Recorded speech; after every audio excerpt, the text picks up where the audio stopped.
हमें कहाँ जाना चाहिए जहाँ मोटिवेशन चीप हो और अपना काम कर सकते हैं इंडिपेंडेंटली, यानी जॉब भी ढूंढने की ज़रूरत नहीं है। हेलो एंड अस्सलाम वालेकुम पाजीज एंड बाजीज, ਤੁਹਾਡਾ अपना मेज़बान अली जन्नत all the way from Canada. आज की वीडियो में हम बात करेंगे कि कनाडा आने से पहले क्या तैयारी करके आपको आना चाहिए, things to do before coming to Canada. और वो इसलिए कि यहाँ पर आते ही आपको मसाइल का सामना होगा, और ज़ाहिर यहाँ पर जो लोग आते हैं वो उस परेशानी से दो चार होते हैं, तो आपको किस तरह से बचना है और यहाँ आकर क्या आपको करना होगा जो आपके लिए बेहतर होगा आपकी सेटलमेंट को लेकर। तो ऐसे में वीडियो आपके लिए बहुत ही इंपॉर्टेंट होने जा रही है। स्किप करके देखेंगे तो आपको समझ नहीं आएगी, और बहुत सारे लोग रब्ता भी करते हैं जिनके साथ इस तरह के वाक़यात हुए होते हैं, ख़ास करके इमिग्रेशन के हवाले से। एयरपोर्ट पर जिस तरह से उनकी इमिग्रेशन होती है, क्वेश्चनिंग उनसे होती है, और जिस तरह उनको टाइम लगता है वहाँ पर, कई लोग तो स्मूथली निकल आते हैं, जैसे अपना पासपोर्ट स्कैन करते हैं और निकल आते हैं। वो कौन लोग होते हैं इस पर हम बात करेंगे। तो वीडियो का बाकायदा आगाज़ करने से पहले अगर आप पहली बार यूट्यूब पर ये वीडियो देख रहे हैं तो प्लीज़ चैनल को सब्सक्राइब कर लीजिए और बेल आइकन भी प्रेस कर लीजिए। तो सबसे पहले हम बात करते हैं कि आप कनाडा आ रहे हैं, तो सबसे पहले जो आपसे सवाल पूछा जाएगा यहाँ पर यानी CBSA के ऑफिसर की जानिब से कनाडा बॉर्डर पे जब आप लैंड होते हैं, एयरपोर्ट पर आते हैं, तो सबसे पहले आपका पर्पज़ ऑफ ट्रैवल पूछा जाएगा कि आप कनाडा क्यों आ रहे हैं। तो आपका जवाब बहुत ही क्लियर होना चाहिए, शॉर्ट आंसर होना चाहिए। 1 मिनट से भी कम टाइम में आप वो आंसर देंगे कि आपका पर्पज़ ऑफ ट्रैवल ये है, आप किससे मिलने के लिए आ रहे हैं, या आप टूरिज़म के पॉइंट ऑफ व्यू से आ रहे हैं, या आपने फलां जगह घूमने जाना है। बहुत सारे लोग कंफ्यूज भी होते हैं। लेट्स से उन्होंने ओंटारियो टोरंटो को सिलेक्ट किया था अपने डॉक्यूमेंट्स में, और वो चाहते हैं कि वो ब्रिटिश कोलंबिया जाएं, या वो अल्बर्टा को चूज़ करते हैं, अल्बर्टा आना चाहते हैं। तो ऐसे में उनके लिए डिफ़ाइन करना मुश्किल हो जाता है। तो ऐसे में आसानी ये है कि आप जो बुकिंग करवाते हैं, लेट्स से आपने अल्बर्टा आना है और वापसी की आप टोरंटो की करवा लें, तो वो चीज़ें कवर हो जाएंगी। और वो इस प्रॉस्पेक्ट में कि आप कहेंगे कि मौसम के अकॉर्डिंगली आपने ज़ाहिर अपनी जो आइटनरी है वो देनी है कि अभी मैं इस जगह को एक्सप्लोर करूंगा और जाते हुए उस जगह को देख कर जाऊँगा। तो इस तरह से चीज़ जस्टिफाई हो सकती है। शॉर्ट आंसर आप रखिएगा। और दूसरी ख़ास बात ये है कि जो बंदा जिस पर्सन से आपका यहाँ आकर मुलाकात होगी या जिससे कांटेक्ट आपका होगा, उनको भी ये मालूम होना चाहिए कि आप आ रहे हैं, क्योंकि उनको भी कॉल जा सकती है कि आपके कोई रिलेटिव हैं या आपने कोई डॉक्यूमेंट में दिया है नाम कि आप उनसे मिलने के लिए जा रहे हैं, तो उनसे भी पूछा जा सकता है। ऐसा ना हो कि उनको मालूम ही ना हो कि आप आ रहे हैं, ऐसा तो खैर नहीं होता, और कुछ लोग कॉल भी अटेंड नहीं करते। लेकिन यह है कि ज़रूरी है कि उनके नॉलेज में हो ताकि वो अटेंटिव रहें, और उनको कॉल भी जा सकती है कि क्या वाकई ये बंदा आपके पास आ रहा है। और पर्पज़ ऑफ ट्रैवल के हवाले से भी आपने क्लियर करना है कि आप कहाँ जा रहे हैं। दूसरा, आपके पास जो गैजेट्स हैं, लाइक आपका फ़ोन हो गया, आपका लैपटॉप हो गया, उसको भी आपने क्लियर करना है। किस तरह से क्लियर करना है कि आपके CBSA के जो ऑफिसर हैं उनके पास ये अथॉरिटी है कि वो अपनी कंट्री की सिक्योरिटी मेक श्योर करने के लिए वो चेक कर सकते हैं कि क्या किस तरह का आपके यहाँ डाटा है।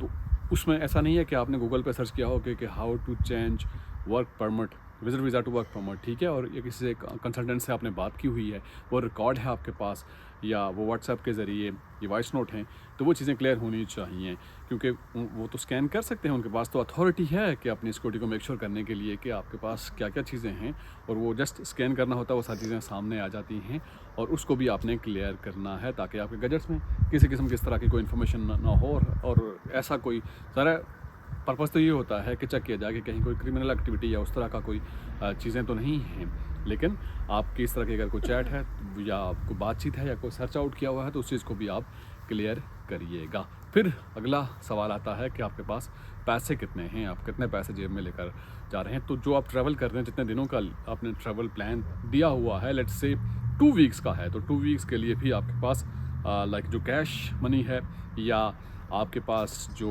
पेपर मनी है, कार्ड में है, वो आप बताएंगे कि आपके पास इतना है। यानी आप 10,000 के से कम बता सकते हैं। इतना तो ज़ाहिर आपके लगेगा ही अगर आप कहीं आ रहे हैं, अल्बर्टा आ रहे हैं, या टोरंटो आ रहे हैं, या वैंकूवर आ रहे हैं, तो उस चीज़ को आप डिफ़ाइन करेंगे कि आपके पास इतने पैसे हैं, कैश इतने हैं, या कार्ड के ज़रिए आपके पास इतने पैसे मौजूद हैं, जो लाजमी सवाल किए जाते हैं। और इसके साथ साथ बहुत सारे लोग ये कहते हैं कि वह हम सामान कितना लेकर आएँ साथ, और कुछ लोग क्रॉकरी भी बहुत सारी साथ लेकर आते हैं। आप ला सकते हैं, थोड़ी बहुत ला सकते हैं, यानी जिससे जस्टिफाई हो क्योंकि कुछ लोगों को लट से आपने जो चाय का पैन हो गया या कुछ ऐसे, कुछ लोग तवा भी साथ लेकर आते हैं, कुछ कहते हैं हम इस्त्री भी लेकर आए। आपकी वो इस्त्री यहाँ पर नहीं चलेगी, लेकिन कहने का मकसद ये है कि थोड़ा बहुत शॉर्ट सामान रखिए जो आप जस्टिफाई कर सकें, कि जो ये लगे कि आप टूरिस्ट ही हैं और आप विज़िट पे आ रहे हैं तो वापस ही जाएंगे। ऐसा ना लगे कि आपके इतने बैग भरे हुए हैं कि यानी आपका वापस जाने का कोई इरादा ना हो, यानी उनकी अटेंशन उस तरफ ना जाए।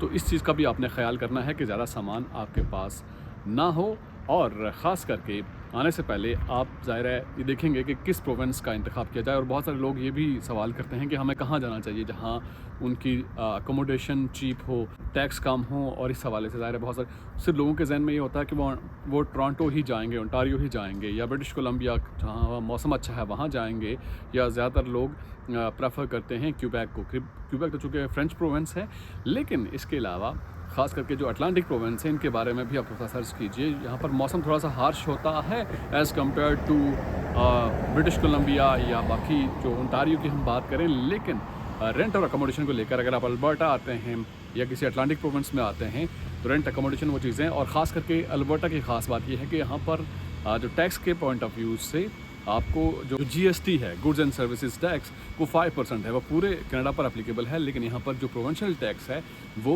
यहाँ पर नहीं लिया जाता। तो टैक्स के पॉइंट ऑफ व्यू से ये एक एडवांटेज है यहाँ पर।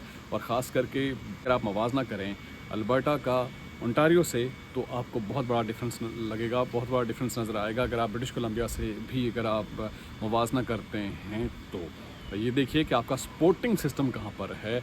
ऑलरेडी आपके जानने वाले वहाँ पर हैं तो आपके लिए चीज़ें बेहतर हो सकते हैं, आपके उनसे कांटेक्ट होंगे, वो आपके लिए कोई ग्राउंड बना सकते हैं, आपकी जॉब के लिए, आपके सेटलमेंट के लिए। और ख़ास करके ज़रूरी काम आपने करना है कि आपके पास आपका लाइसेंस, ड्राइविंग लाइसेंस ज़रूर लेकर आइए। ड्राइविंग लाइसेंस ये होगा कि जल्दी से अगर आप यहाँ पर लाइसेंस ले लेंगे और दायरा आपके पास पैसे हैं, आप गाड़ी अफोर्ड कर रहे हैं, तो आप अपना काम कर सकते हैं इंडिपेंडेंटली, यानी जॉब भी ढूंढने की ज़रूरत नहीं है। जॉब भी जो भी यहाँ पर आता है ऐसा नहीं है कि उनको जॉब नहीं मिलती या उनकी सेटलमेंट नहीं होती। टाइम लगता है जब तक वो समझते मामलात को, इन्वायरमेंट को, लोगों को समझते, सेटलमेंट उनकी हो जाती है। लेकिन अगर आपका पहले से कोई जानने वाला है तो चीज़ें आपके लिए आसान हो जाती हैं। तो बेसिकली एयरपोर्ट पर आपसे इमिग्रेशन की जानिब से क्वेश्चंस किए जाएंगे और इस हवाले से आप प्रिपरेशन करके आइए। और अगर आप पहले से तैयार होकर आएंगे, आप कॉन्फिडेंट होंगे और आसानी से चीज़ें क्लियर हो जाएंगी। और ऐसा भी हो सकता है कि आपसे बिल्कुल कुछ भी ना पूछा जाए, जैसा आपने पासपोर्ट स्कैन किया और यहाँ पर आपको वेलकम कहा जाएगा कनाडा की जानिब से। तो आज की वीडियो से इतना ही। आई होप कि इस वीडियो से आपको इन्फॉर्मेशन मिली होगी, और नेक्स्ट टॉपिक भी सजेस्ट कीजिए और अपना फीडबैक आप कमेंट बॉक्स में ज़रूर दीजिएगा। आपसे मुलाकात होगी नेक्स्ट वीडियो में। टिल देन मेरा और आपका अल्लाह मालिक।